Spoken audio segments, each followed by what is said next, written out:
Hello दोस्तों, मैं हूं व्रत कुमार और हमेशा की तरह महत्वपूर्ण क्लास के अंतर्गत आप सभी का स्वागत है me and my YouTube class की ओर से। आज हम बात कर रहे हैं बीए सेकेंड ईयर वालों के लिए काफ़ी इंपॉर्टेंट टॉपिक है और जिनको ये समझना है ब्रिटेन शासन व्यवस्था में उनकी कैबिनेट और प्रधानमंत्री को। तो आज की इस वीडियो में हम ब्रिटिश वास्तविक शासन व्यवस्था को समझने वाले। जैसे भारत की शासन व्यवस्था को अगर आपने देखा हो तो आपको पता है कि वास्तविक कार्यपालिका होती है एक नाम मात्र की, क्योंकि हमारे देश में संसदीय शासन व्यवस्था को ब्रिटेन से लिया गया। तो ब्रिटेन में स्वयं भारत की शासन व्यवस्था का ही एक रूप देखा गया है।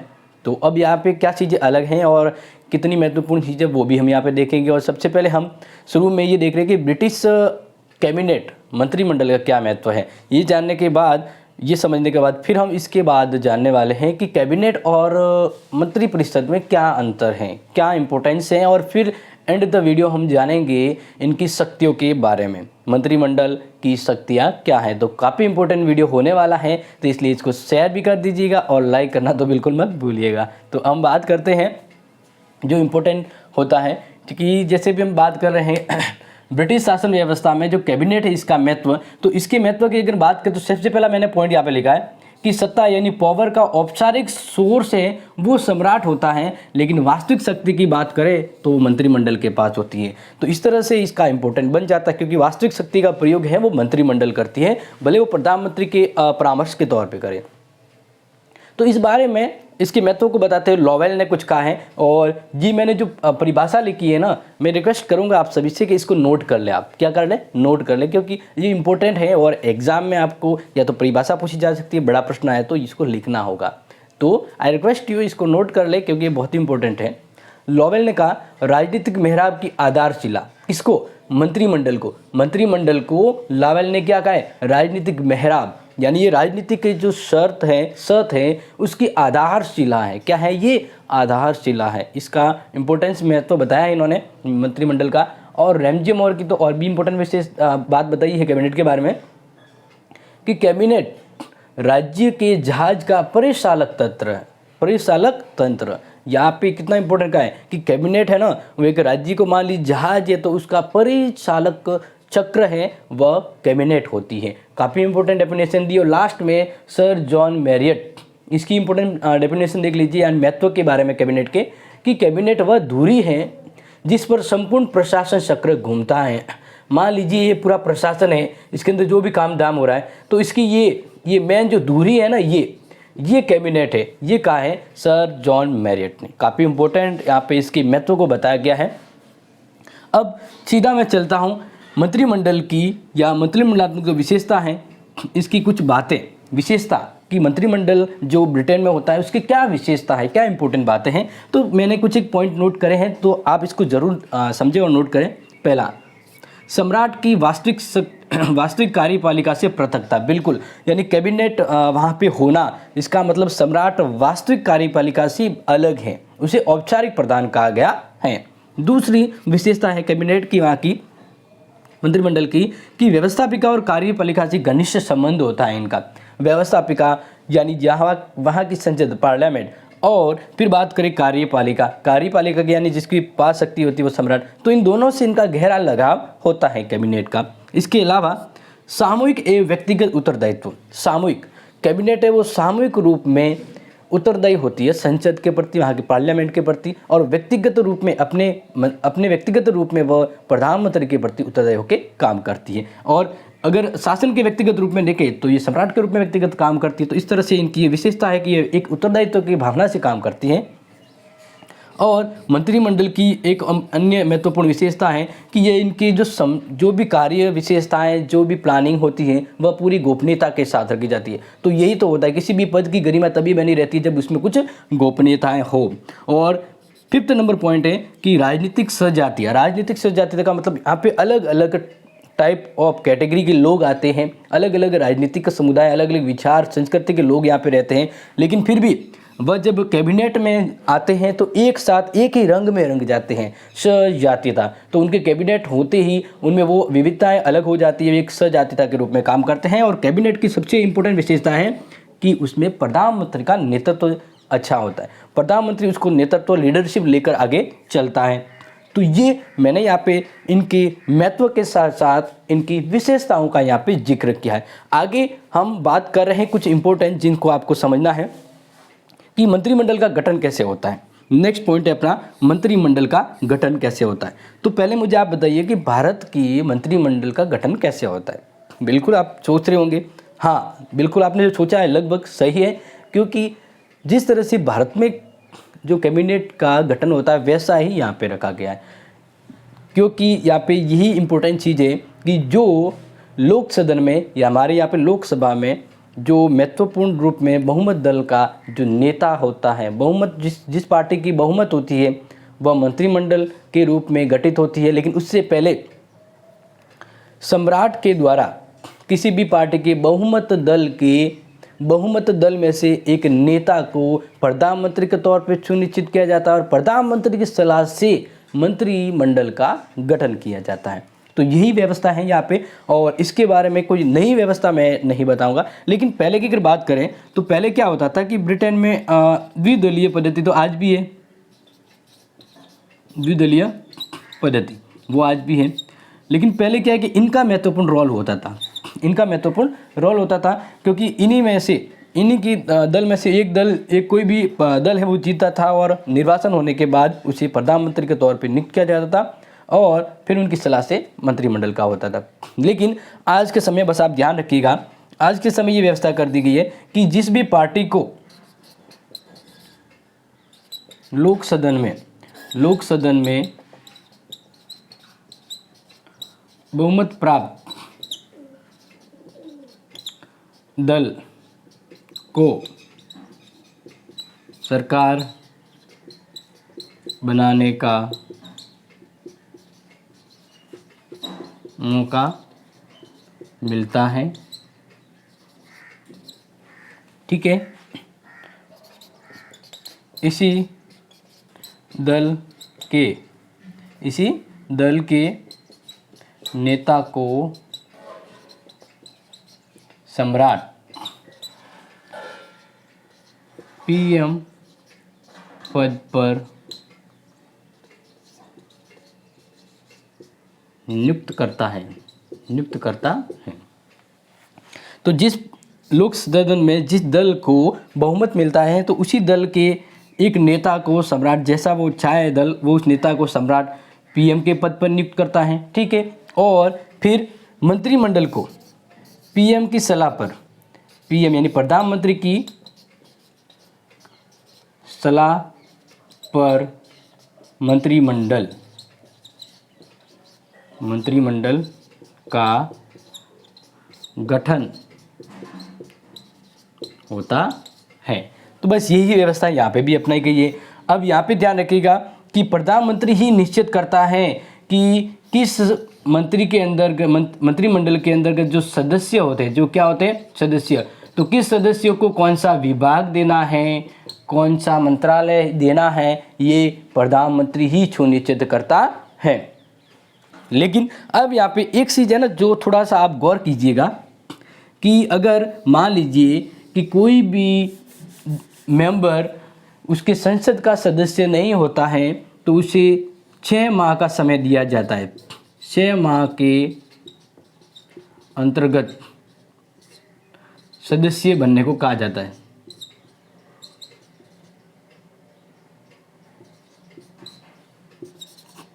सदस्य बनने की सूट अगर नहीं है तो भारत में क्या होता है कि जैसे 6 महीने के अंतर्गत अगर वो किसी एक चुनाव क्षेत्र से चुनाव जीत जाए तो उसे वो मंत्री पद है वो बना रहता है, वो मंत्री रहता है, ठीक है। अब यहाँ पे 2 कंडीशन है। पहली तो उसे 6 माह के अंतर्गत 6 माह में उपचुनाव जीतना होगा। क्या जीतना होगा? उपचुनाव, तब उसे उसकी मंत्री पद बना रहेगा उस व्यक्ति का। दूसरा, अगर लोकसभा के सदस्य की उपाधि मिले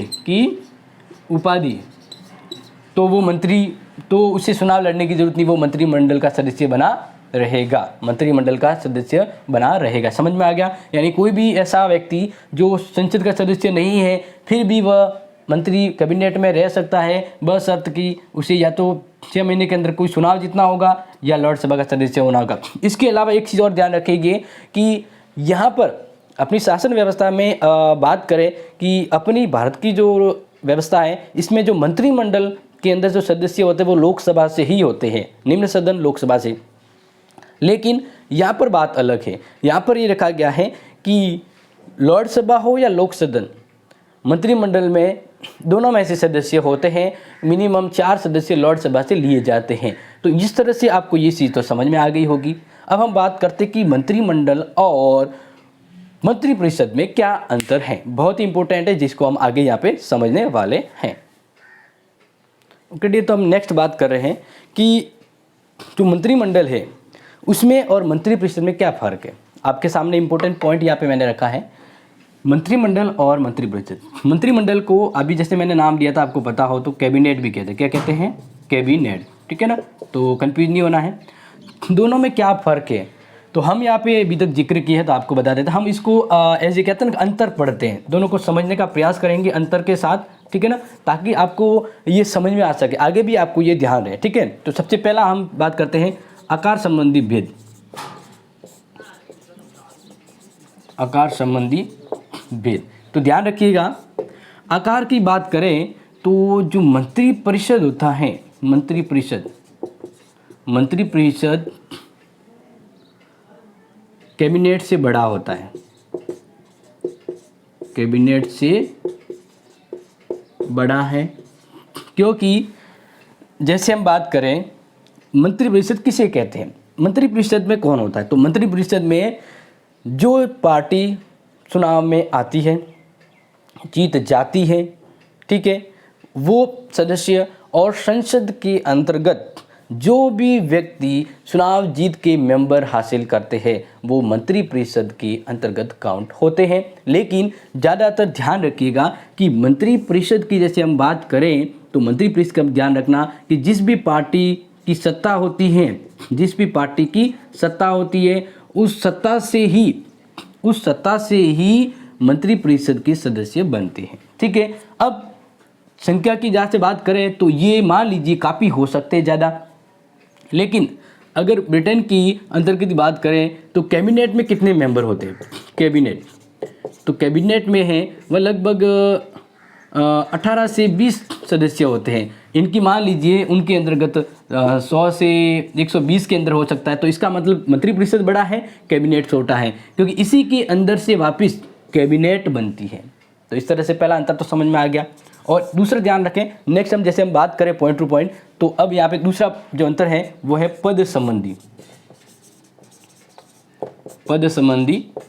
भेद। बिल्कुल, तो ध्यान रखिएगा जो कैबिनेट है उसका दर्जा थोड़ा ऊंचा होता है। दर्जा क्या होता है? ऊंचा। यानी यहाँ पे हम बात करें कैबिनेट यानी मंत्रिमंडल, कैबिनेट का दर्जा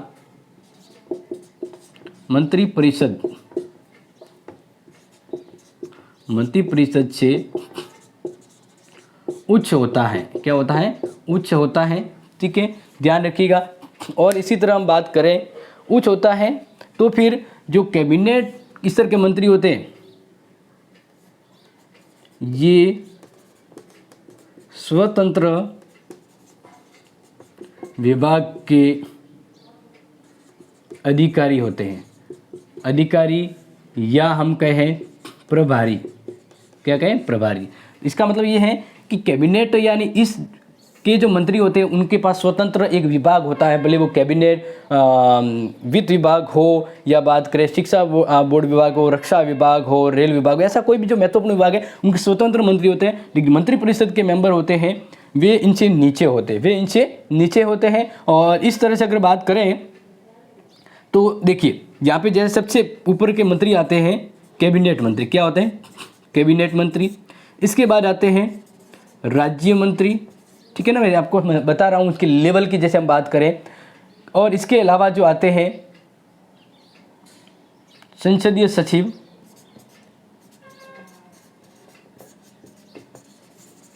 या उप मंत्री। तो कैबिनेट जो मंत्री होते हैं वो होते हैं ये वाले मंत्री, तो इनका दर्जा ऊपर हो गया। बाकी ये जो मंत्री होते हैं और ये सभी मिलाकर मंत्रिपरिषद में आते हैं, लेकिन कैबिनेट में सिर्फ कैबिनेट मंत्री होते हैं। तो इस तरह से ये इनका एक अंतर महत्वपूर्ण हो गया। फिर बात करें नेक्स्ट जो मैं आपको बता रहा हूँ, क्योंकि देखो हम यहाँ पे इंपोर्टेंट चर्चा करें तो कोई भी ऐसा पॉइंट है जो मिस नहीं होना चाहिए, वो हम यहाँ पे डिस्कस कर रहे हैं। तीसरा जैसे बात करें पॉइंट की, तो वेतन संबंधी अंतर।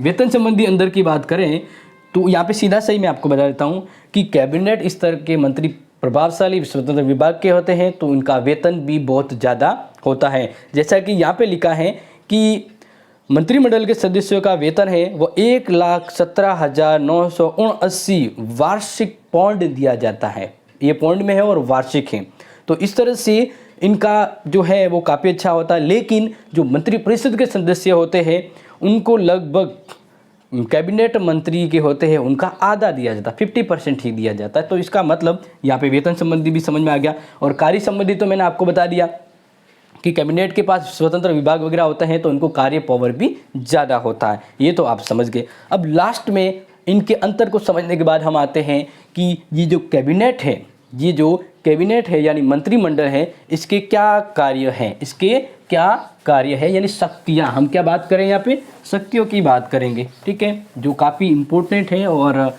ध्यान रखिएगा वीडियो बड़ा हो रहा है तो इसमें काफ़ी चीज़ें मैं कवर कर रहा हूँ, इसलिए बड़ा हो जाए तो टेंशन लेने की ज़रूरत नहीं है।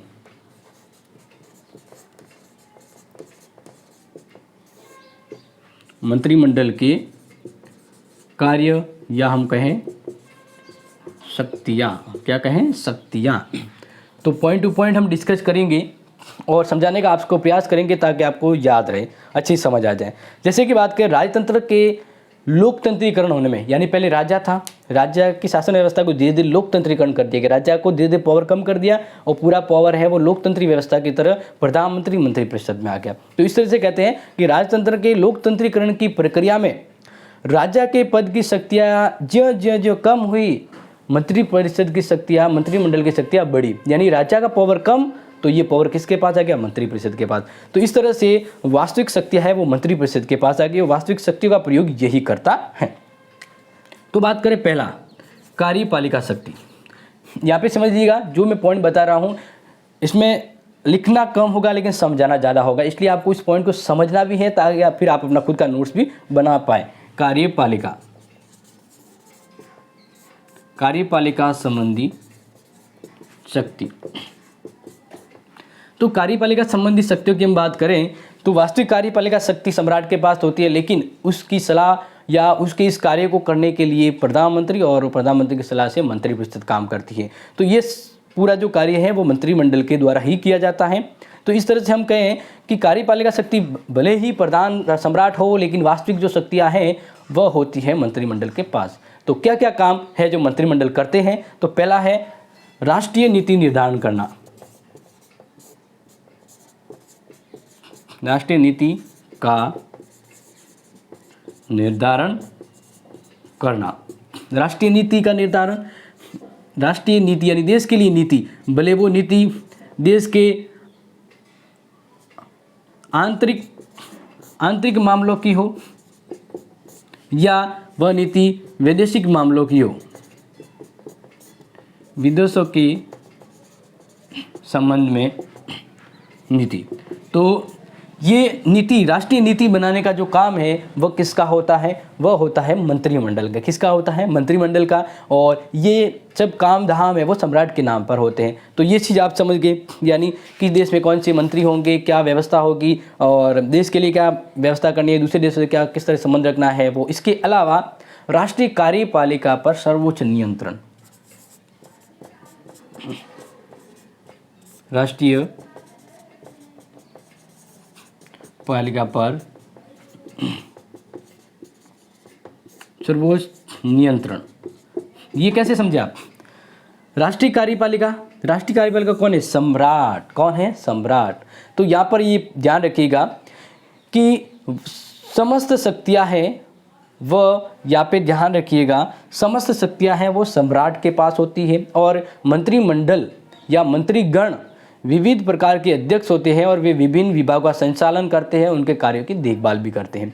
तो सम्राट की समस्त जो कार्यपालिका शक्ति है उस शक्तियों का प्रयोग मंत्रिमंडल करता है और इस तरह से वह वास्तविक कार्यपालिका शक्ति पर क्या करता है, नियंत्रण करता है। क्या करता है, नियंत्रण करता है। समझ में आ रहा है? पहले पॉइंट के ही हम तीसरे पॉइंट तक पहुंच गए हैं, मंत्रिमंडल का समन्वयकारी कार्य। नेक्स्ट है मंत्रिमंडल का समन्वयकारी कार्य। बिल्कुल, आप जैसे देख रहे होंगे लोक सदन की बात करें या लोकसभा की बात करें तो सभी अलग अलग टाइप के वहाँ पे मंत्री होते हैं, मंत्री परिषद के मंत्री होते हैं, लेकिन वे सभी संसद में एक साथ मिलकर काम करते हैं, एक समन्वय के रूप में, एक तालमेल के साथ। यानी अगर हम कहें कि प्रशासन की सुविधा के लिए सरकार की विभिन्न प्रशासनिक इकाइयाँ होती है, कोई स्वतंत्र विभाग के मंत्री होते हैं, कोई इसके अंडर में काम करने वाले होते हैं, लेकिन विभिन्न विभागों में विभाजित होने के बाद भी सरकार के ये विभिन्न अंग एकता के रूप में काम करते हैं, यानी समन्वय के रूप में काम करते हैं। ये काफ़ी इंपॉर्टेंट इसकी विशेषता होती है। फिर बारी आती है दूसरी, व्यवस्थापन संबंधी शक्ति। व्यवस्थापन के बारे में इनको क्या पावर है, तो जैसे बात करें कि वर्तमान में मंत्रिमंडल ने केवल प्रशासनिक कार्य वरन विधि निर्माण के क्षेत्र में भी संसद का नेतृत्व और प्रदर्शन करती है। यानी संसद वहाँ पे व्यवस्थापिका पावरफुल है, लेकिन उनके लगभग कार्य हैं वह कहीं ना कहीं अगर देखें तो संसद के अंदर मंत्रिमंडल ही करते। तो मंत्रिमंडल के द्वारा क्या किया जा रहा है, व्यवस्थापन के संबंध में कार्य किए जाते हैं। जैसे कि संसदीय शासन की विधायी या कार्यपालिका शक्तियों के एकीकरण के कारण मंत्रिमंडल का संसद में अविच्छिन्न संबंध है, लगा हुआ संबंध है, और इस तरह से सरकारी अधिकारी वैधानिक परामर्श के आधार पर विधेयक का प्रारूप तैयार करते हैं और मंत्रिमंडल उन्हें स्वीकृति देता है। यानी बाकी भले वो सरकारी अधिकारी या वहाँ के मंत्री कोई प्रस्ताव तैयार करे तो वो तभी पास होता है जब बहुमत से गुजरता है, और बहुमत में कौन होते हैं, मंत्रिमंडल के सदन होते हैं। तो इसका मतलब इन्हीं के द्वारा कोई भी कार्य व्यवस्थापन कार्य हो पाता है। और इसके अलावा मंत्रिमंडल ही समस्त विधि निर्माण के कार्य के लिए उत्तरदायी होता है, क्योंकि भले ही दूसरे या इनके द्वारा कोई बनाया जाए तो जब तक इनके बहुमत से कोई प्रस्ताव पास नहीं होगा तब तक वो आगे कोई काम नहीं बन सकता है। तो इसका मतलब इनडायरेक्टली या डायरेक्टली जैसे भी देखें तो इनके हाथों में ही ये काम आता है। और संसद का अधिवेशन बुलाने, उसको स्थगित करने का कार्य सम्राट करता है, लेकिन सम्राट किसकी इच्छा पे करता है, मंत्रिमंडल की इच्छा से करता है। तो इसी तरह से इनके इस कार्य को देखें तो ब्रिटेन में मंत्रिमंडल को एक लघु संसद भी कहा जाता है। तो काफ़ी चीज़ें यहाँ पे बताई कि सम्राट जो भी कार्य व्यवस्थापन के संबंध में करता है वो मंत्रिमंडल की सलाह से ही करता है। नेक्स्ट है वित्तीय कार्य। वित्तीय जैसे हम कहते हैं बजट निर्माण, ठीक है, या ऋण देना या अनुदान, ठीक है, या इस तरह का और कोई बजट पास करना है, तो सम्राट के पास ये पावर होता है। लेकिन वास्तव में देखें ये सभी काम मंत्रिमंडल के होकर ही गुजरते हैं। तो इस तरह से आय व्यय का निर्धारण करना यानी बजट का निर्माण करना, संसद में इसकी स्वीकृति है तो वह स्वीकृति भी बहुमत दल मंत्रिमंडल ही दे पाता है। और वास्तव में वित्त पर मंत्रिमंडल का पूर्ण नियंत्रण होता है। वार्षिक आय व्यय का ब्यौरा वित्त मंत्री की देखरेख में होता है। वित्त मंत्री मंत्रिमंडल का सदस्य होता है और बजट के मूल प्रस्ताव और आधार पर तो मंत्रिमंडल का ही निश्चित रिजल्ट रहता है। तो यानी कहीं ना कहीं हम कहें तो ये जो कार्य है वो मंत्रिमंडल के होने से ही होते हैं। बाद में लास्ट आता है अन्य कार्य। अन्य कार्य में जैसे हम कहते हैं महत्वपूर्ण नियुक्तियाँ, जितने भी बड़े बड़े पदों पर जो नियुक्तियाँ होती हैं। अब नियुक्ति की जैसे बात करें हम कि किन किन की नियुक्ति होती है, तो जैसे हम बात करें नियुक्तियों के बारे में, लॉर्ड चांसलर की नियुक्ति हो या देश विदेश में राजदूत की नियुक्ति हो और भी कोई अधिकारियों की नियुक्ति हो, तो ये नियुक्तियाँ सम्राट के नाम पर होती है। लेकिन इसके लिए जो वास्तविक काम है, इस कौन से पद कौन सा व्यक्ति बनेगा, तो वो कौन निश्चित करता है, वो निश्चित करता है अपनी मंत्रिमंडल। इसके अलावा मंत्रिमंडल अनेक कार्य करता है, जैसे राज्य के समाधान, ये हो गया। दूसरा होता है सम्राट की समाधान शक्ति, यानी कहते हैं सम्राट किसी फांसी वाले को माफ़ कर सकता है। तो सम्राट ये घोषणा करता है, लेकिन किस व्यक्ति को माफ़ करना, किस व्यक्ति की सज़ा बढ़ानी है, तो मंत्रिमंडल के ही हाथों में होता है। फिर बात करें तीसरी बात है ये कि प्रधानमंत्री किसकी परामर्श पर काम करता है, मंत्रिमंडल की। किसकी? मंत्रिमंडल की परामर्श पर ही प्रधानमंत्री काम करता है। तो ये पावर भी इसका हो गया। और लास्ट में है कि लॉर्ड चांसलर के सदस्य हो, न्यायाधीशों की नियुक्ति हो, तो ये सभी कार्य मंत्रिमंडल के द्वारा ही होते हैं।